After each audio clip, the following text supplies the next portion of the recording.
Dun, dun, dun. Doing my science. That's what I do. Hey, there he is, Crewman Joe. How's it going? Hey, Peter. How's it been, man? Hey, man. What year is this? What year is this? What year is this? It's 2369? All right, good. This is a good one to stop on. Hey, my chronoton frequency that we gotta fix is 2.35 microseconds. I need you to jot that one down. It's gonna be a big number we gotta work around here, all right? What? Okay. Was something wrong? Okay, yeah. What's going on? Listen, here's the deal. I was involved in some shit about 10-ish years in your future, and I have actually been traveling backwards in time. I think I got this thing worked out. We need to build me some sort of time stabilizer field or something. That's what the last doctor said. Well, that's what you said about 2 years from now. Chronoton frequency needs to be 2.35 microseconds. We got a lot of work to do. All right. Because we've got some stuff we got to wrap up before the Pack-led Fagel revolt of 2371. Whoa! Well, what? Peter, how dare you break the Temporal Prime Directive by attempting to give me privileged information about the future? I can't hear that. I mean, yeah, whatever, you've got some fucking time aids or whatever, and we gotta expel that from you. I'm on top of it. I'm taking some notes. I'm working some calculations as we speak, but I don't... No, you gotta keep that shit to yourself, man. Did you not hear what I said? Pack-led Fagel revolts of 23... I can't hear this because of Temporal Regulation 64D. Can't hear about any of that 64D me. You know what? I'm sorry. See, you thought I, traveled forward in time in, some science project gone awry. It's not like that, dude. This is a natural... I'm not time traveling. I'm just, moving back in my own timeline. This is natural. This is from the Earth. Subsection F 2.6 clearly says that even in the situation of a naturally occurring, unstuck in time vis-a-vis Kurt Vonnegut Slaughterhouse 5 vibe, Temporal Time Directive still applies. You cannot tell me anything about the potential future. Pollutes the timeline, man. Come on, we went over this when you took your exam. That exam sucked. Just like the guy who went up against Darsh Rendell in the big Ambu Jitsu tournament coming up, I believe, in about 6 months from now. We're going to pull some credits, my friend. You know who wins? Fuck yeah. Dude, I got lottery ticket numbers. We are going to be rich as fuck. Gold press latinum stacked to the roof. We're going to be up in some Ferengi hollow suites getting busy. So take your rules, throw them out the window. We're going on an organic ride back to the future, my friend. You know, maybe fuck the Federation is the right idea. Janeway all the way, bro.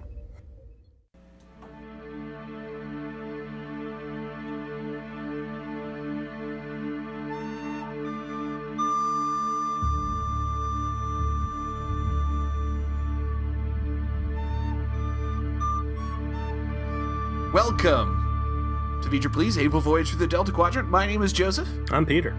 Peter, I hope you're as refreshed as I am after the viewing experience that we had watching this week's episode.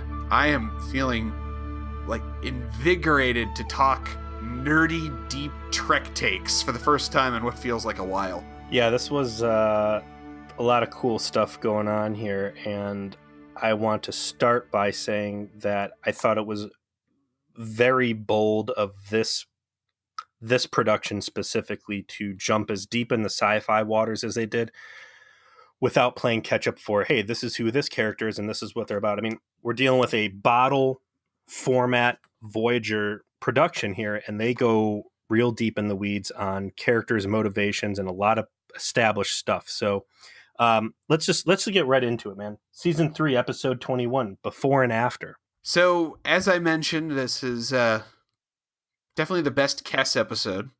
I would consider it one of Voyager's better, if not top 10 material of all of their entries.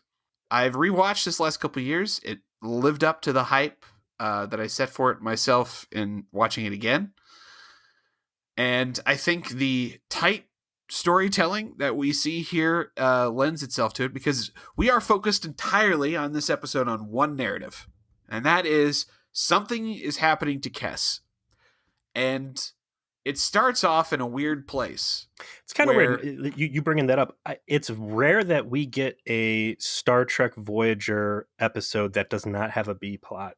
It's not only rare that we don't have a B plot, it is that we see this entirely from one character's perspective. We never see what happens when Kes is not in the room. So we experience this not just with no B plot, we experience it without any like other characters' perspectives. It's something I referenced in our skit that we opened with, is that, and I was pleased to see that this was referenced in the Memory Alpha as well, is that this bears a strong resemblance to the method of non-linear storytelling in the book Slaughterhouse-5. Is a Kurt Vonnegut book. A lot of people had to read it in high school. I know I did, but if you haven't, it's a very good book in which the main character experiences his life out of order for a lot of reasons that I don't want to spoil. You should just read it. Clearly it's linear this time, but it's kind of in reverse, and the story tells you very little about what's going on until you get halfway through, and you're left just to kind of figure it out along with Kes, which adds to the depth of the storytelling that's taking place. And for this first scene, you don't get any information. It's just, we're in a bio bed. The doctor's there, but he has hair. There's some kid there, an Asian kid. Very annoying kid. Very annoying Asian child. Right off the bat, first thing they give you is the worst part of this episode. Both barrels of them. Child actors, man, it's feast or famine. In Voyager, it's often famine. And there's a blonde lady there. We don't know who she is. And we hear Tom Paris's voice saying that they all needed to leave. Specifically that whoever these people are her family. And there's a little dialogue between her and the having now hair doctor. And then it flashes back again. And now it's the same annoying Asian boy who is approaching what we see is Kes in some pretty good old lady makeup. Like, not the best I've ever seen. You can kind of see the crease marks of like the prosthetics when she turns her head a lot.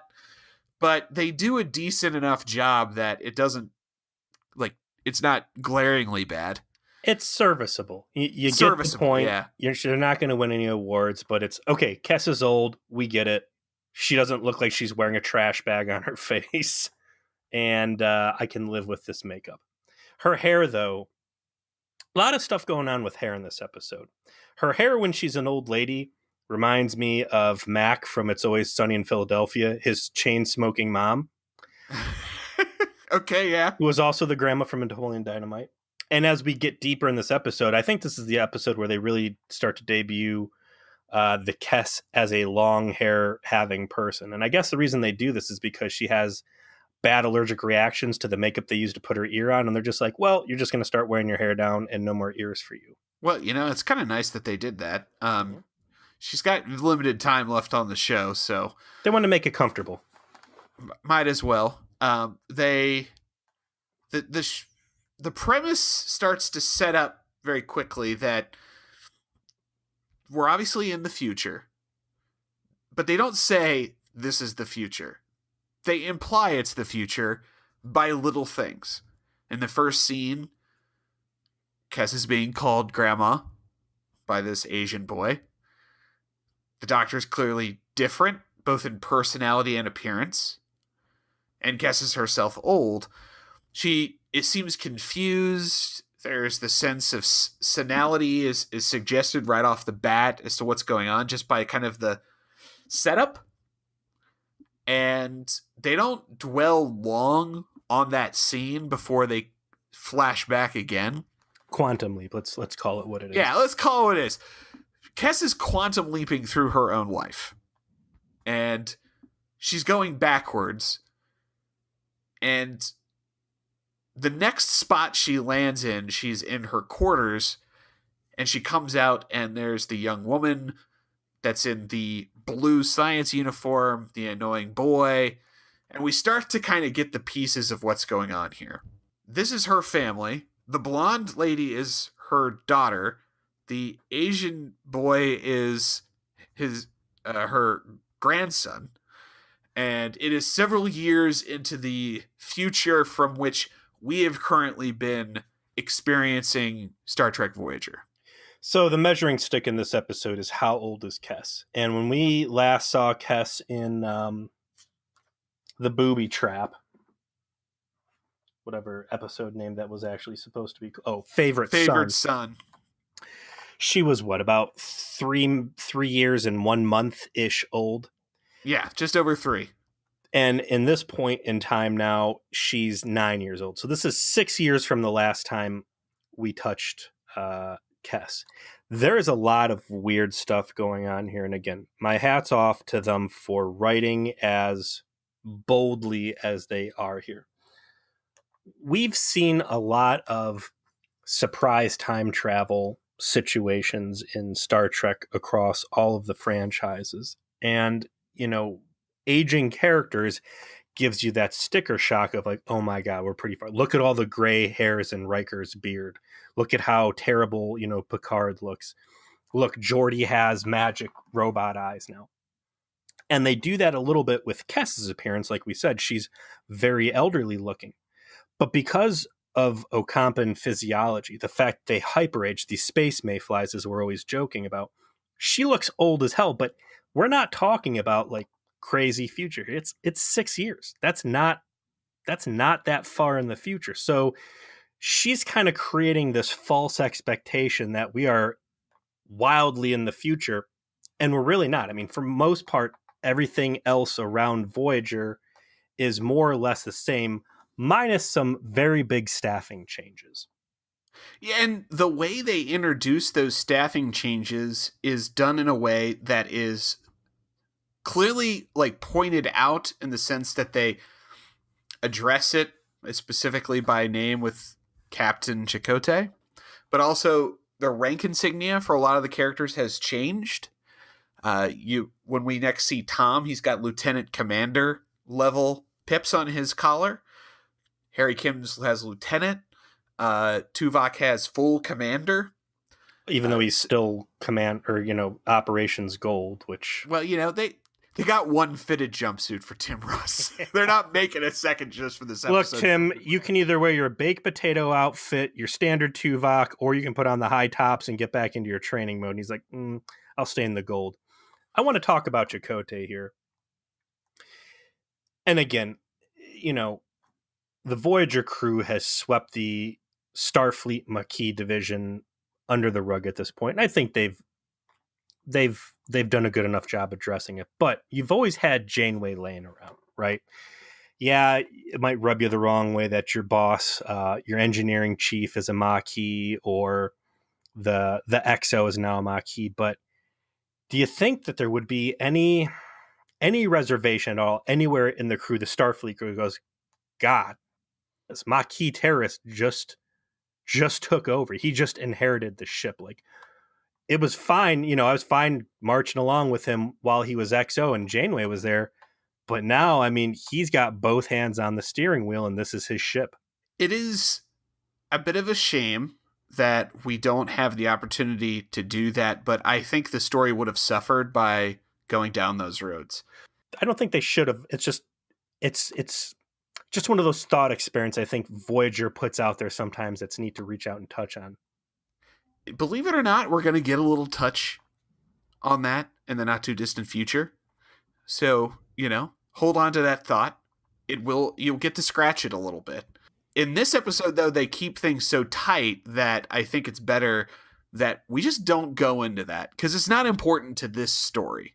The other cool thing that they're doing, without even specifically spelling it out, but it's still very evident on screen, is as Kes moves back in time, not only is she bringing more memories of the future with her, but the body that she is living in that moment is in a very clearly different state. Not only in visible aging, but in mental faculty and mental health. And the first 2 quantum leaps that she takes here, where she's in her oldest states, She doesn't know anybody. She can't recognize her grandson. She doesn't know the doctor. She doesn't know her own daughter, her own name, whatever. The next leap back, she's got more of it. So not only is she dealing with like the temporal Swiss cheesiness of all of this, but is the body she's living in like currently just senile? And that's the problem for, I would say, the first fourth of the episode. And I thought it was really cool that they heaped all of that on her plate, as well as the disorientation of time travel. Yeah, they for the first act, they really, again, I always love saying this when they do it because it's such a rare treat. They don't like tell you that. They show you that. They show you that Kes is struggling with a failing mind while also dealing with the confusion of her current situation. And it isn't until she reaches a point in her physiology where it's no longer holding her back from expressing herself that she really starts to get traction in dealing with the problem. What's the right way to describe it? Everyone patronizes her at first because she's old, and they're chalking up her confusion and what she's trying to express just to her relative senility, rather than take seriously like what she's telling them, which I thought was a neat point. And once she kind of crests that reverse event horizon where she's no longer known to be, senile or on the verge of senility, that, oh yeah, all of a sudden everyone's taking what she's saying seriously. Yeah. But, and there's also we'll get to that when we hit that point of the episode, but when she does get real traction with the crew and says, hey, I'm traveling back in time and here's this real crazy thing, everybody's like, yeah, I can get on board with it. It's clear that she's got a greater command of her mental faculty, and it can be much more precise in building that case. While she's old, though, and how cool would it have been going back into the Logan movie? Kes is an amazing psychic, right? Yep, and they even referenced that in this episode. To like the power that we saw in Warlord, where she's just cooking people's brains on a whim. If she had become this old Professor X figure that was no longer in control and just accidentally murdering people and had to be secluded off to some corner of the ship because she was so dangerous. Just wait. That's all I'll say. Fair enough. I guess we're glossing over some important points. We establish after the second jump and we start to see characters again that Kes at some point got married to Tom Paris. She had a daughter with Tom Paris, who is the young woman in the blue science uniform named Linus. Who's pretty awesome. Yeah, who's an accomplished scientist at this point in the timeline. She's half a competent, so despite the fact that she's, I guess, like, you would probably say like 4 or 5. She is, they establish it. She's, like, I think they said she was like 3. So whatever her age is, she's got that accelerated Ocampan physiology. So she has come to maturity very quickly, and she's an adult science officer working on the ship. And Andrew's her grandson, the annoying Asian child. And of course, because we know that this is an annoying Asian child and the ship has a merely one Asian upon it, at some point, Harry Kim pulled a Jacob Black and fell in love with a fucking baby, I guess. I don't know. And slid right into Linus and made 1/4 Ocampan, 3/4 human children. Let's just talk about this right now. Yes, can we? And I just want to say as a precursor, because I pay attention to the uniforms and stuff. Did you notice that there's a lot of people in Starfleet uniforms? Yeah. None of them have ranks. Like all the people that are new additions to the crew, nobody has pips. They don't even have like provisional insignias. It's not entirely true. Did you notice that Neelix has ensign pips? Oh yeah, absolutely. I noticed that. So but Neelix is an officer, and some of the other ones at some of these parties didn't. This timeline, Tom Paris falls in love with Kes. Yes. They get married.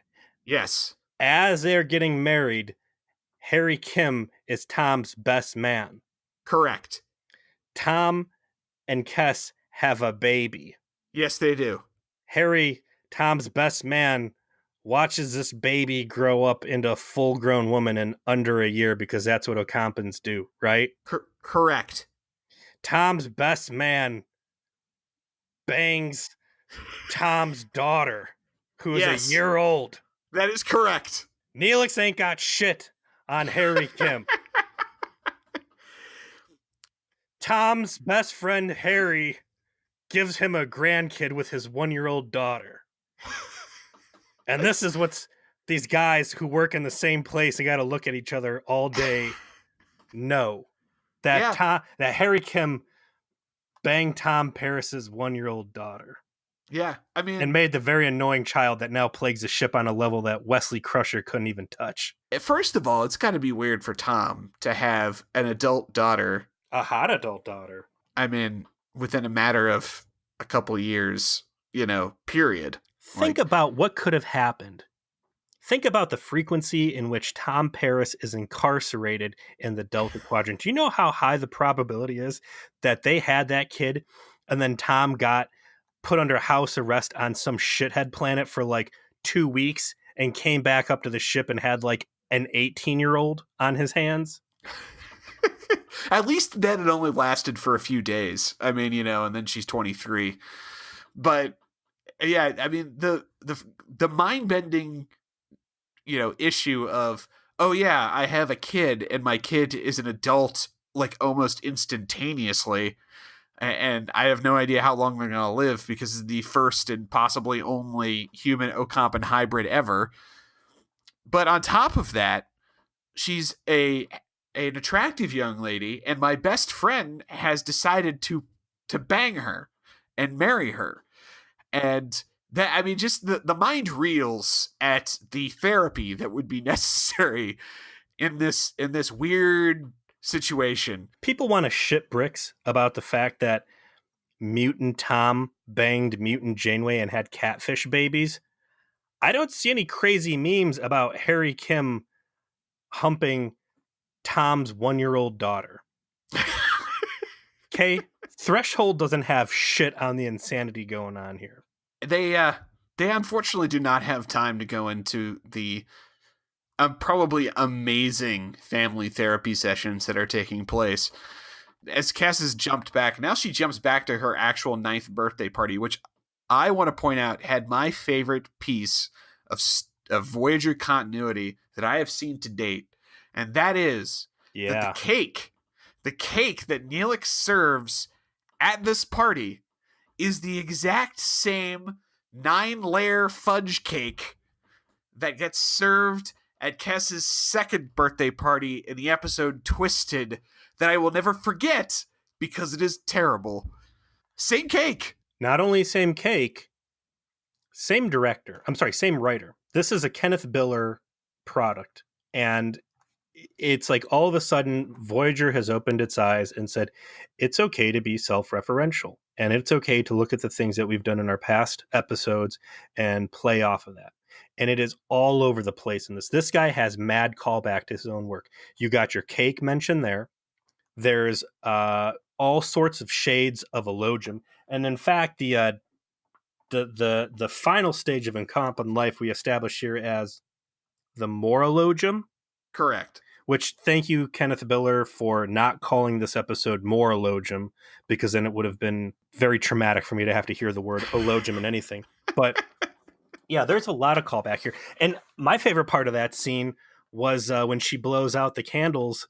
Neelix, who, again, as you pointed out, is sport in a security uniform, like reaches over and taps her on the shoulder and goes, nice job blowing those candles out. That lung has still got it. Yep. Singular. Something else before we go deeper on this. How perfect would it be to breed Kess on the ship or other Ocampans? If you're in for the long haul like Voyagers and you're losing crew members and you don't have the luxury of like Starfleet Academy and this other stuff, and you could have new crew members basically up and running within a 1-year span who are trained to expert levels like her daughter is, like, that could be a hell of a Starfleet fix-a-flat.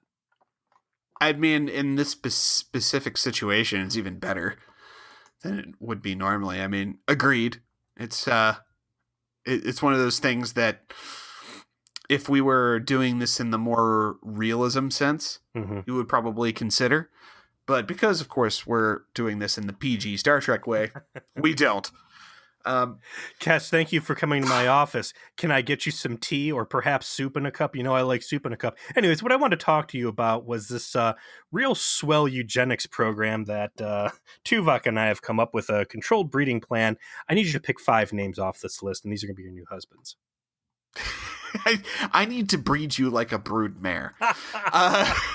So be down in cargo hold 3, you know, your old botany bay, suspended from the ceiling.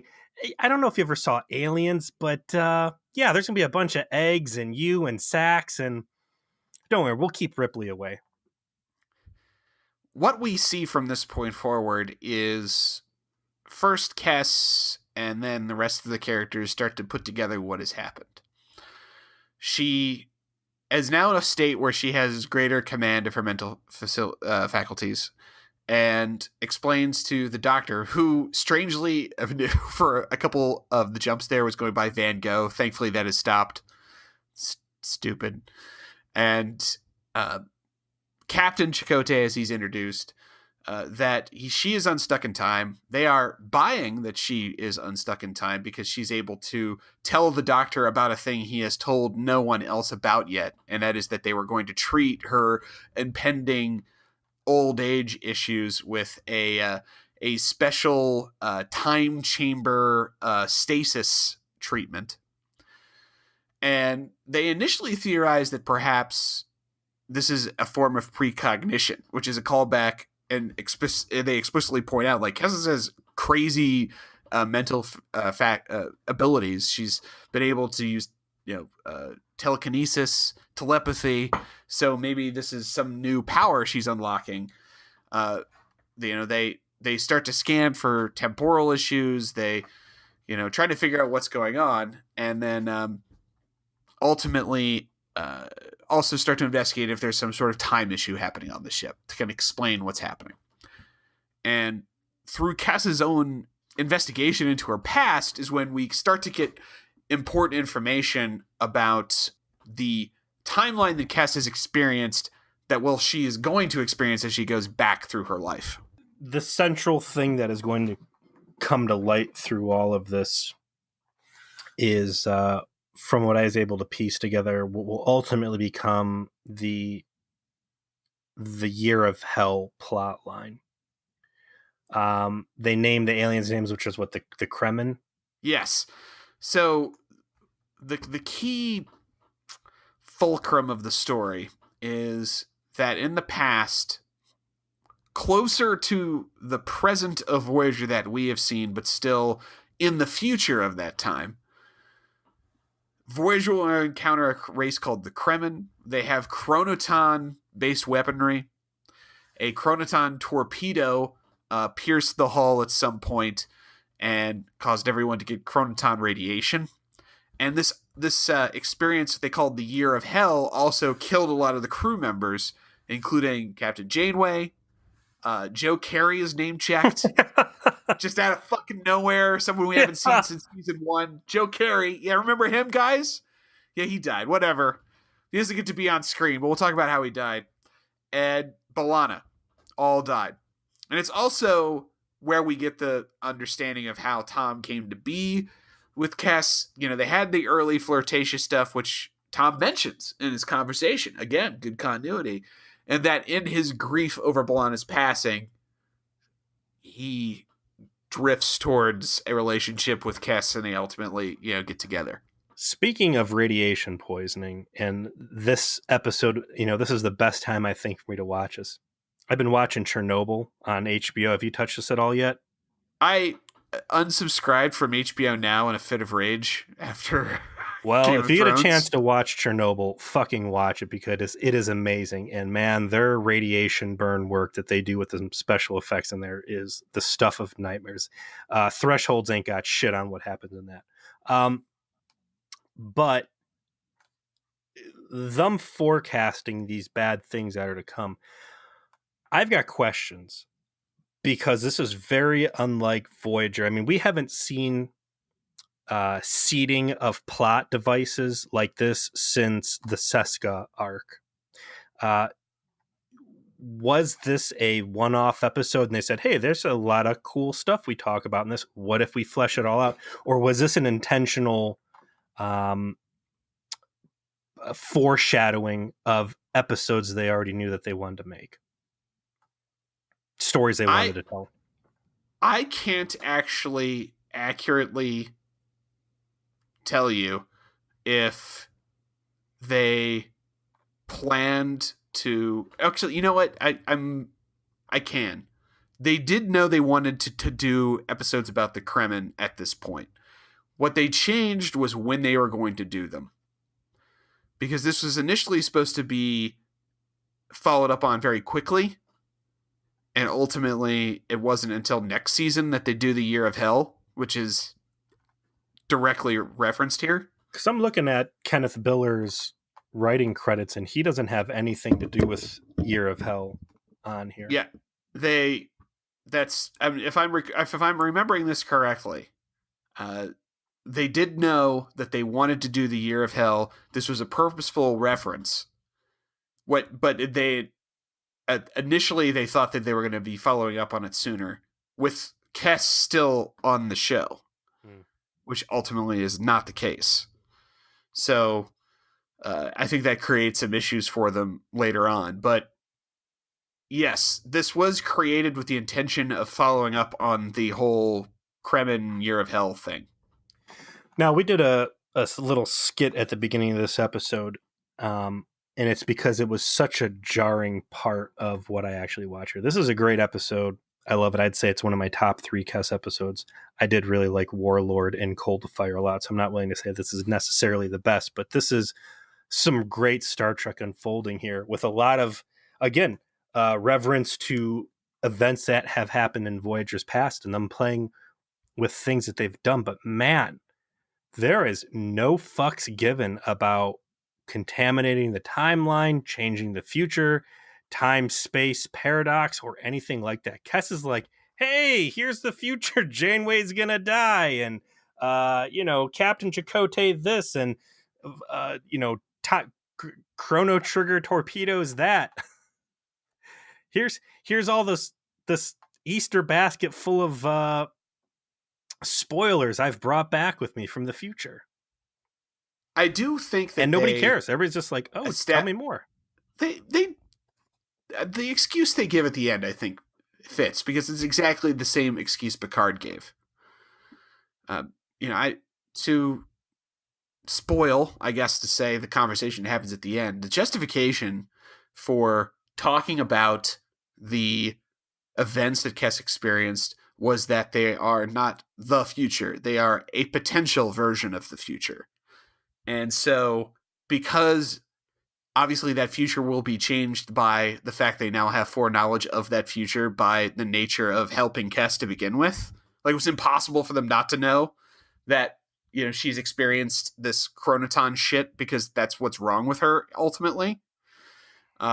They might as well talk about it so they can avoid it, because now that future already isn't going to happen that way. So yeah, I think that excuse holds water, because a potential future and not the actual future. But I understand, like, this is when you get into trouble with time travel plots and science fiction to begin with. And that's why the fact that there's these hard rules sometimes and then they don't exist other times doesn't make any fucking sense. I get where you're going. But I think that for this when Picard story, did it, the whole universe and the entirety of the human civilization laid in his hands. So I get bending the rules on that. And this one, really the only exposure here is a space mayfly who is going to die in 6 years anyways of natural causes. So everybody just feel like, oh yeah, let's violate everything for that. And even at the end, when they're like, well, the future hasn't been shaped and blah, blah, blah. So we just bent the rules. We didn't break them. Oh, hey, by the way, go fill out a tactical report on these Kremen guys. So we've got advanced working knowledge and can formulate plans. So when they fight us, we've got the upper hand out of the gate. Let's really formalize this and milk it for all it's worth. Like, we don't, personal romance, whatever. We need advanced tactical data on this stuff. And I'm not saying that we should, it's not right to hold the candy corn tragedy time and time again as a great example of Janeway interacting with a time travel situation, but we've established that she's pretty hard and fast on these temporal rules because we've touched time travel a lot. I mean, we used to joke the first 3 out of 4 episodes of Voyager were all some sort of time travel nonsense, which was a real kicker too, because Janeway's like, oh, I've never seen anything like this. Like, Janeway, where have you been the first 2 seasons, dog? You've seen tons of zanier stuff than this, unless the zany stuff you're talking about is Harry Kim banging Tom Paris's 1-year-old daughter. I mean, yes, that could be the part of the story. She's like, I'm sorry, what is this fucking Polycube shit that my crew member's going to be up to? Oh, thanks for letting me know. I'm not going to let that weird, almost feels like incest shit happen. Go get the employee handbook. We got to revise some fraternization rules here. We got to establish some minimum age limits. No, not good. Not good. But anyway, she starts dishing pretty hard on, hey, here's this future threat. This is what's going to cause a situation for me.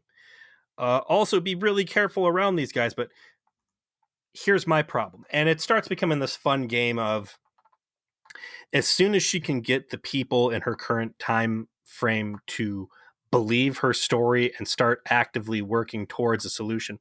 And this reminds me of Time and Again, right? The temporal loop episode from Next Gen, where they start getting clued into what's going on and they jump to conclusion faster and faster to try and beat this problem. Every time she gets close to making real progress, she quantum leaps back to a previous state and kind of has to start all over again. The setup is, I think they find the right balance with that element of the story. There's a believability to how, as time goes on, she manages to more quickly convince everybody because she has better command of what's going on. I think they did a good job of balancing that without making it seem too repetitive, because you're also like wanting to know about this past that she is now experiencing and seeing what actually happened to everybody after hearing about it in a prior scene, which is ultimately what happens. She bounces from kind of older age to just 6 months prior to that, when she still looked like you got Farrah Fawcett hair going and still looked like her younger self. So apparently fucking Ocampin's age all at once. It's not graceful, but I guess that's what they do when Surprise, Tom. Harry, you sure you want to get on board with this? And then after that, after she gets the download of information to the doctor immediately after hitting that time frame, they discover that the issue is that it's that she was irradiated with the chronoton particles as a consequence of the chronoton torpedo from the Kremen, and the fact that they put her in this temporal chamber in the future is what caused her to get unstuck in time.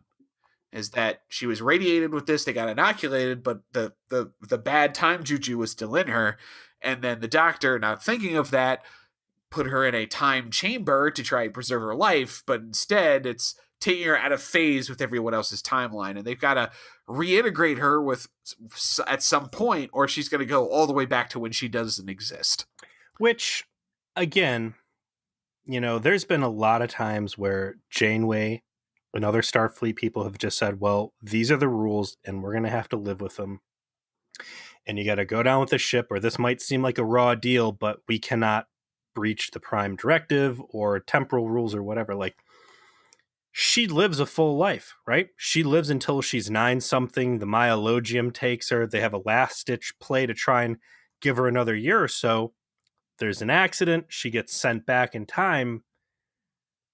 It's not really that bad of a way to go out. Like, if I was Chakotay, I'd be like, listen, I'm looking at this on paper. You should have died.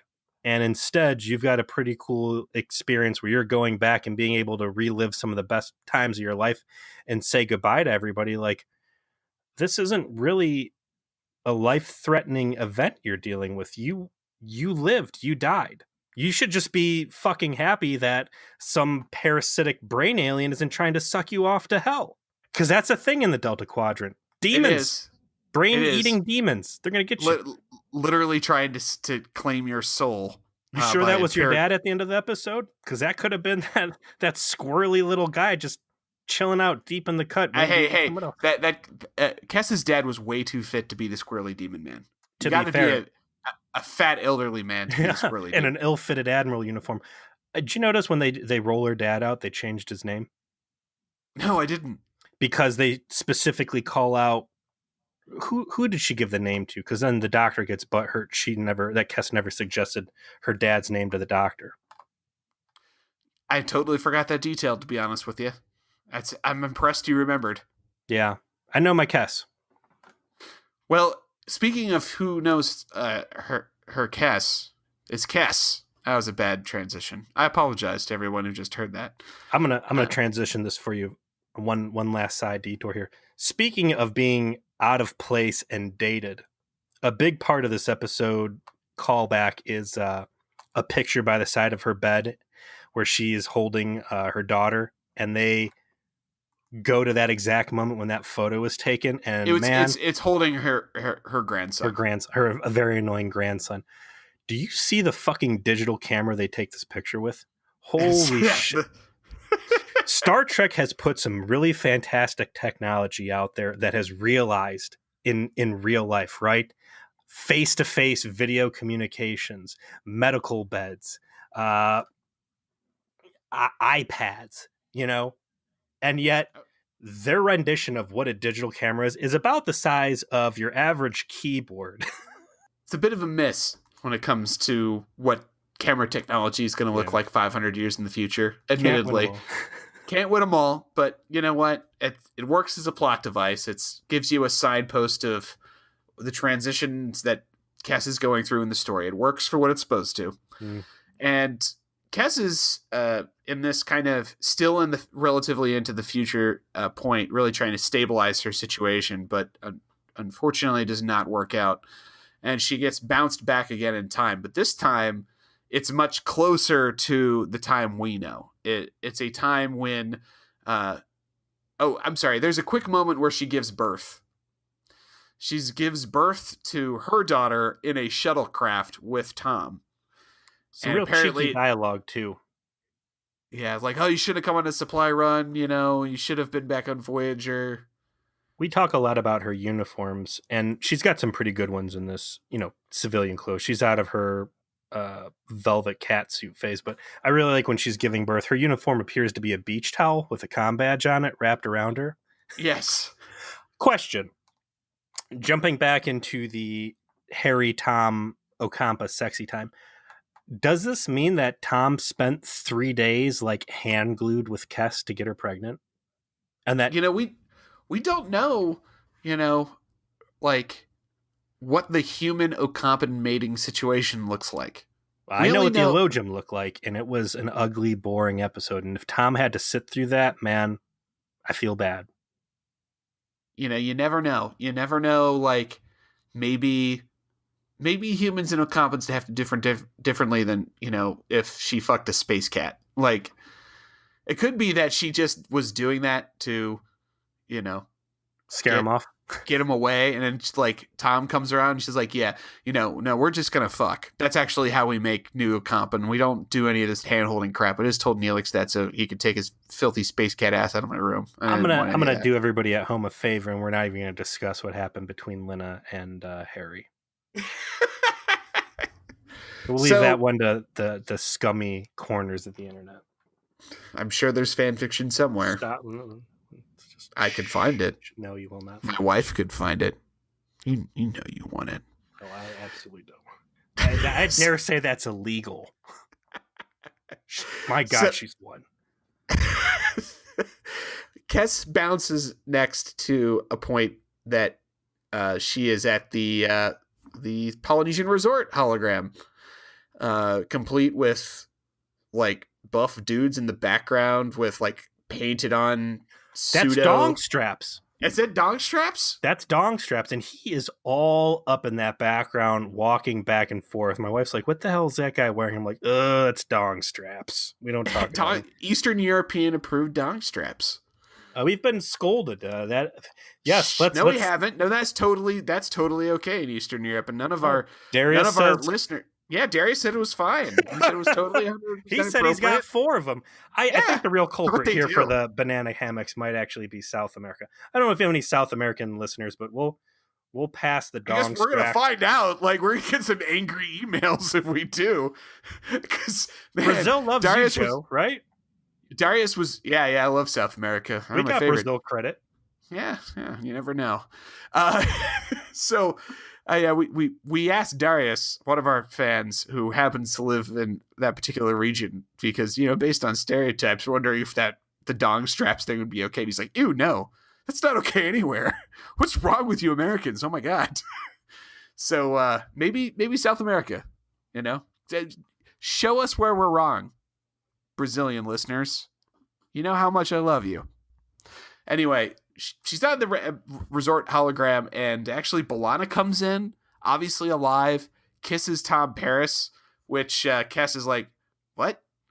Oh yeah, you must be B'Elanna," because she's still doesn't actually have memories of her life. She's learning things about her life, but she doesn't remember anything from her past. So some of these people, I don't know who you are. You died, as far as I was aware.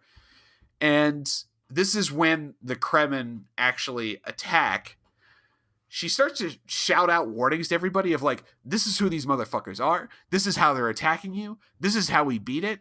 And there's an unfortunate circumstance. And that is Tuvok has packed too many IEDs into the engineering computer station. And as she's in the middle of explaining this to both B'Elanna and Captain Janeway, they all go off at the same time. And we get a tragic double kill off the engineering IEDs that are buried in the computer panels. Yeah, and the Kremen them both. The Kremen bogos them.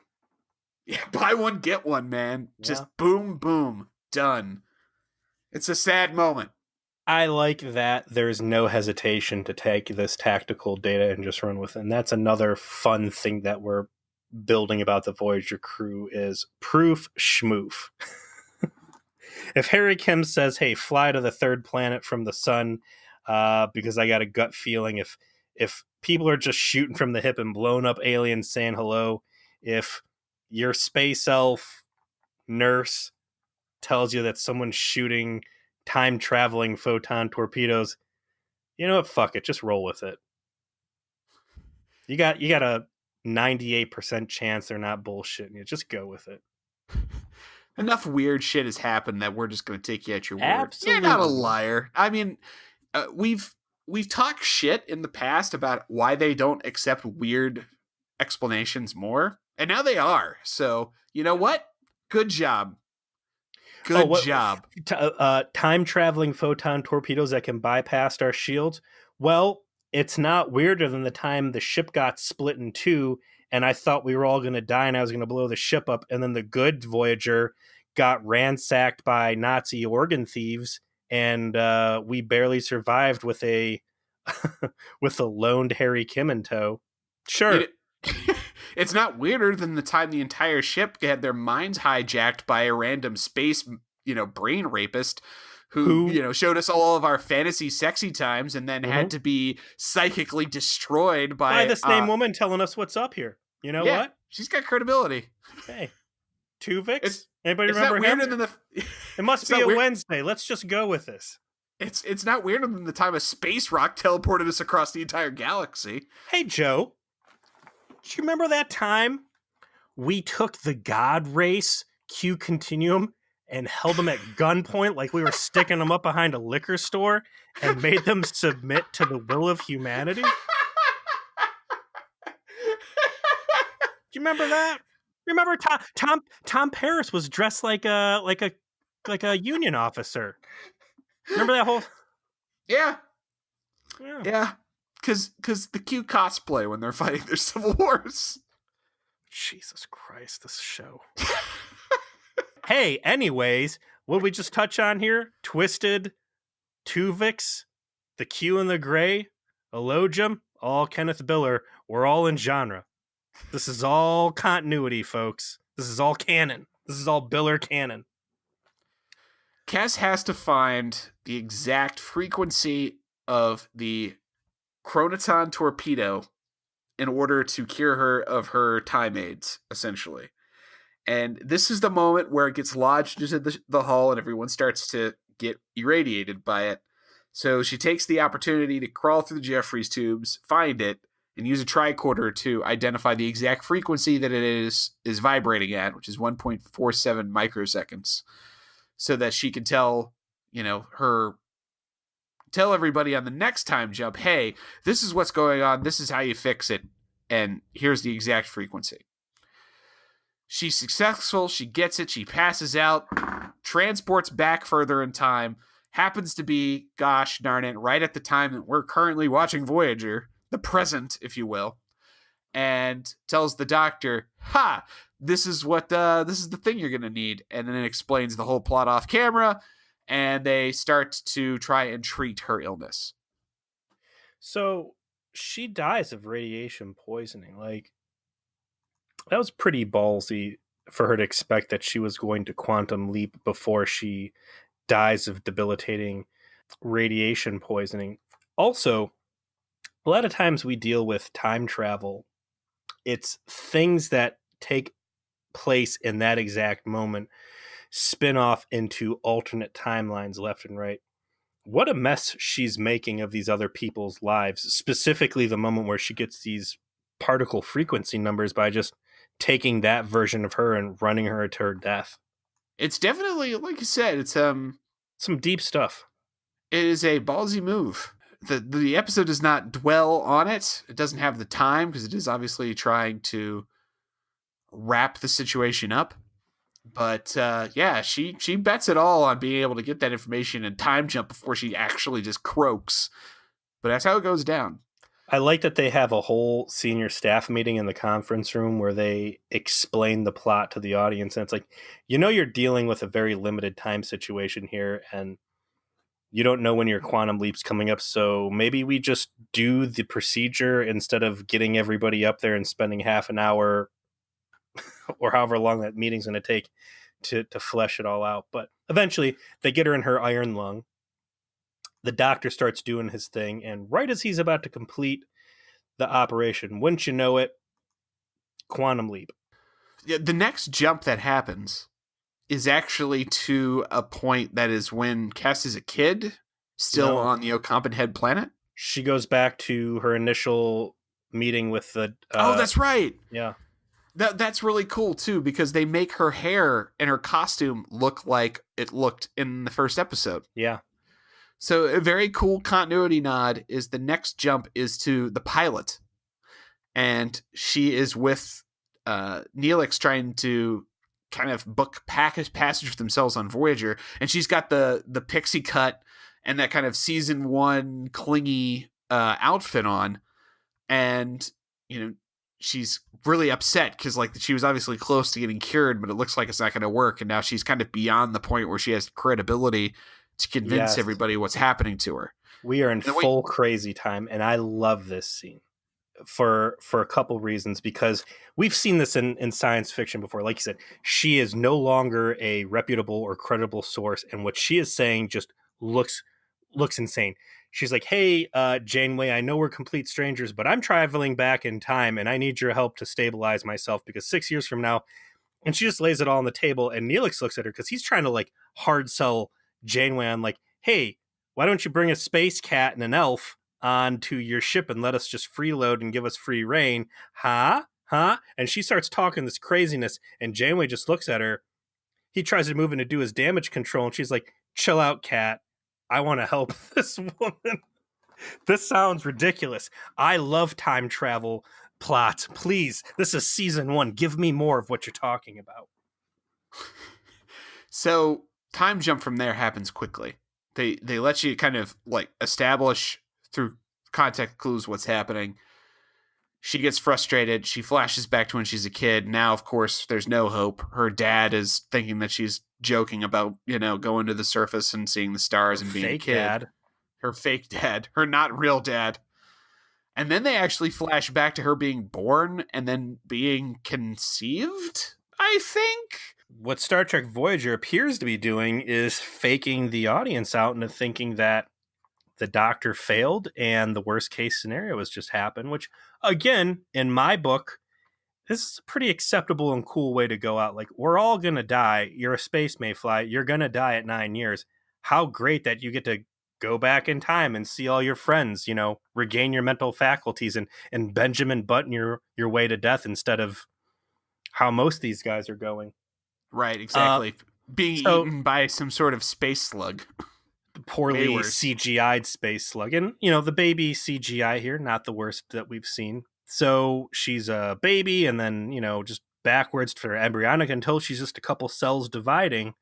And for a moment there, it's like, again, it's the Tasha Yar thing. Like, people do occasionally die and get written off the show. And what a crazy way to get rid of a character than just to say, hey, you just got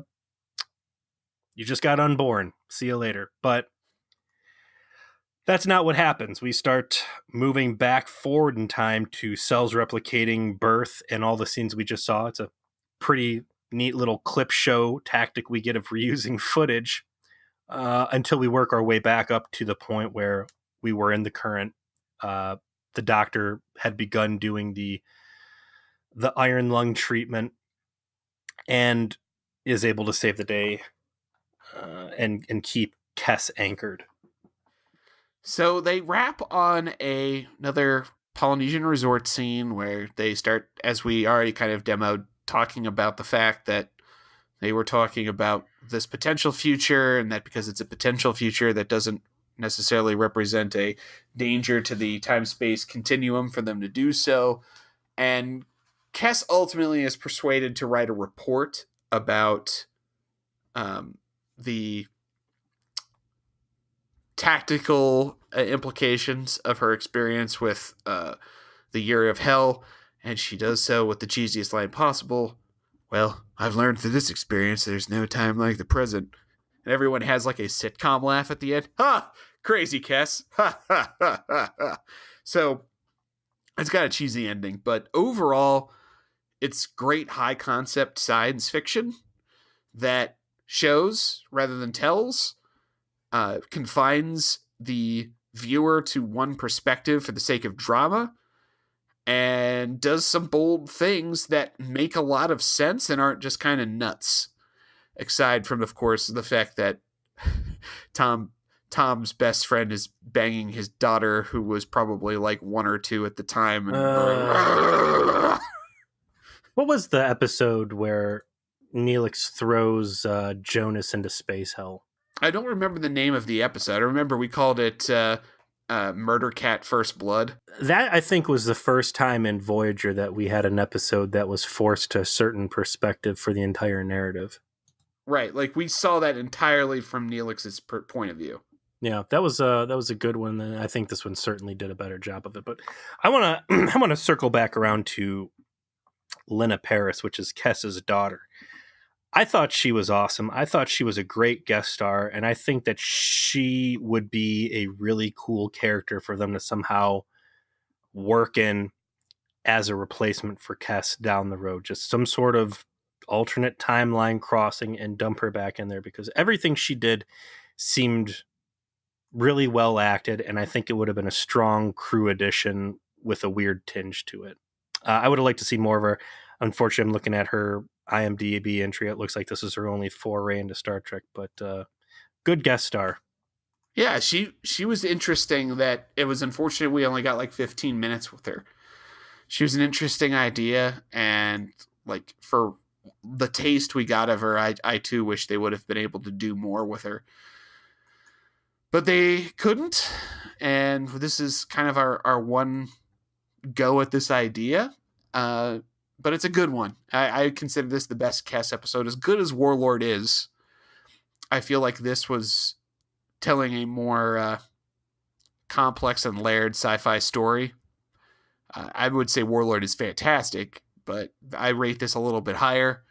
And it's a fitting, I don't want to say send-off for Kes, because obviously she's still on the show for a little bit longer, but it's definitely the last time that we are focused in on her in this way. And I think the fact that it's an episode about a potential future she could have lived to be particularly apt in a way that may not have been intended at the time. Well, it's certainly out of the normal wheelhouse for Voyager. and it's very rare for Voyager to tell a good, if not great, time travel story. So time well spent on my end, and I certainly appreciated the performances out of everybody. And except for you, Asian child. You were man, the this worst. kid's voice too. If you thought young Picard from Rascals had a bad voice, just wait till you get a load of this guy. If you've never seen this episode, I mean, obviously rush out and watch it right now. This is some prime Trek. This is great high concept Trek tonight. 2 solid thumbs up from my end. Anything else you want to say on this one, Joe? No, I'm good, except, of course, to know what are we watching next week? We got season 3, episode 22. It's the Doctor, bald, and he's got some sort of light proby thing he's trying to jab you in the eye with. Real life, the Doctor creates a holographic family, but B'Elanna thinks the simulation is too, quote-unquote, nice. She makes alterations to make the program more accurate. Leave the Doctor alone, B'Elanna. When you fuck with the Doctor's programming, bad things happen. Bad things that never get apologized for. Yeah, come on. Just let it go, man. Don't be a dick. Let him have his family. You remember this episode? I don't. I guess no. I take that back. I remember some of it, but it's a Doctor episode, so my expectations are accordingly at least competent. Well, man, I think that wraps it on this one. Sure does. Thanks again to everybody for joining us at Voyager Please. We appreciate everyone's engagement, sharing the podcast, and joining us on our Voyager Please Trauma Support Group. You can always tweet at us at Voyager Please or email us at VoyagerPlease@gmail.com. Feel free to reach out and ask any question you might have. If we'll be happy to answer. For some reason you find yourself traveling backwards in time and you are in possession of winning lottery numbers, feel free to hit us up on Facebook or Gmail and let us know what those winning lottery tickets numbers are, and good things will happen for all of us, I promise. Hey, we don't give a fuck about no temporal prime directive around here. And I'll tell you what, if Captain Caveman shows up and tries to ruin our fun, we'll make sure he ends up picking through the trash in some LA slum. See you guys next time. Peace.